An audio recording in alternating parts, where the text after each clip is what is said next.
Hello दोस्तों, आज का हमारा क्वेश्चन है इन दोनों संख्याओं का HCF हमें 9 दिया है और इन्हीं दोनों संख्याओं का हमें LCM निकालना है।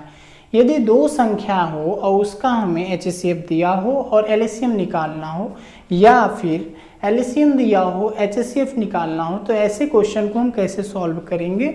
सबसे पहले नंबर एक फॉर्मूला है क्या है, HCF इंटू LCM बराबर A into B. A into B, यहाँ पर A और B वो दो संख्याएं हैं जिसका HCF और LCM की बात हो रही है। तो यहाँ पर HCF हमारा दिया है 9 और हमें LCM निकालना है। और दो संख्याएं कौन कौन सी है, 306 मल्टीप्लाई 6 5 7। ठीक है, अब हमें निकालना क्या है, LCM निकालना है। 306 गुणे 6 5 7 बटा 9। अब इसको काटते हैं, 9 त्रिक 27, 3 बचा 9 चौक 36। इसका मल्टीप्लाई जब आप इसमें करेंगे तब आपको मिल जाएगा 22, 33 और 8। जब आप इसका मल्टीप्लाई इसमें करेंगे तो आपको मिल जाएगा 22, 33 और 8। ठीक है, अब चलते हैं अगले क्वेश्चन की ओर। तो हमारा अगला क्वेश्चन है, जांच कीजिए कि क्या किसी प्राकृत संख्या n के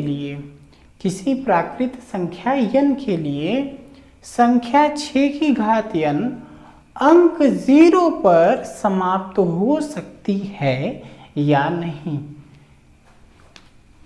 तो अगर हम ये जानते हैं कि अगर कोई भी संख्या हो उसके लास्ट में 0 आता है तो उसके गुणनखंड में हमें 2 और 5 देखने को मिलता है।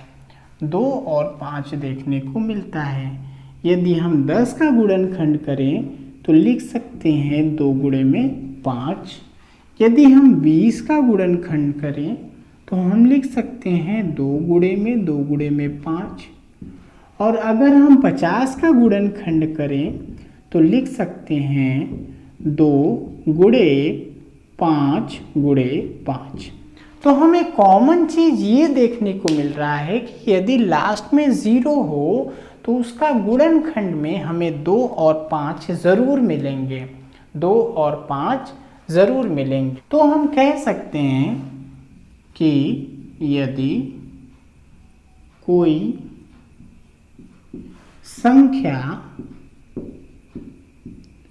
0 पर समाप्त होगी तो यदि कोई संख्या 0 पर समाप्त होगी तो क्या होगा, हमें 2 और 5 देखने को मिल रहा था।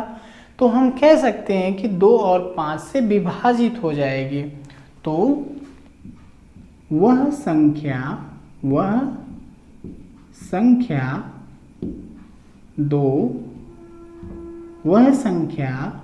2 और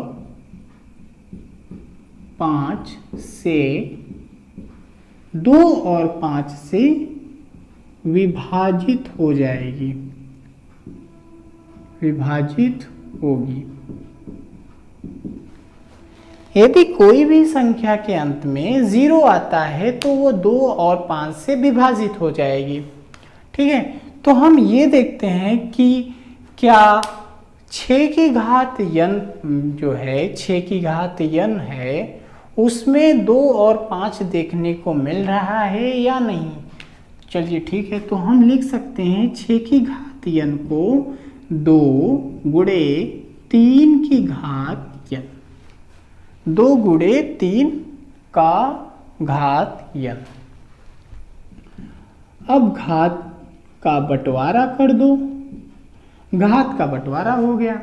अब यहाँ पर क्या हमें 2 और 5 देखने को मिल रहा है या नहीं। तो यहाँ पर 2 और 3 तो है मगर 5 नहीं है। तो हम कह सकते हैं, लिखेंगे कि 6 की घात n के 6 की घात n के गुणनखंडन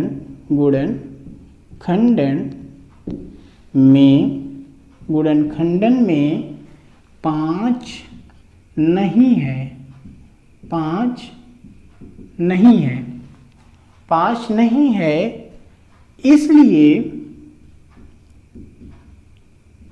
इसलिए अब 5 नहीं है तो इसका मतलब ये है कि ये जो संख्या आएगा इसका सॉल्व करने के बाद उसके लास्ट में 0 नहीं आएगा। अगर 0 आता तो गुणनखंडन में 2 और 5 दोनों देखने को मिलता। तो हम कहेंगे कि इसलिए 6 की घात n संख्या 6 की घात n अंक 0 पर समाप्त नहीं होगी।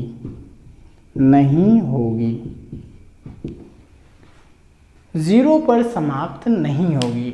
अगर 0 पर समाप्त होता तो 2 और 5 हमें दोनों देखने को मिलता, मगर यहाँ पर सिर्फ और सिर्फ हमें 2 और 3 मिल रहा है। ठीक है, तो मिलते हैं अगले क्वेश्चन के साथ।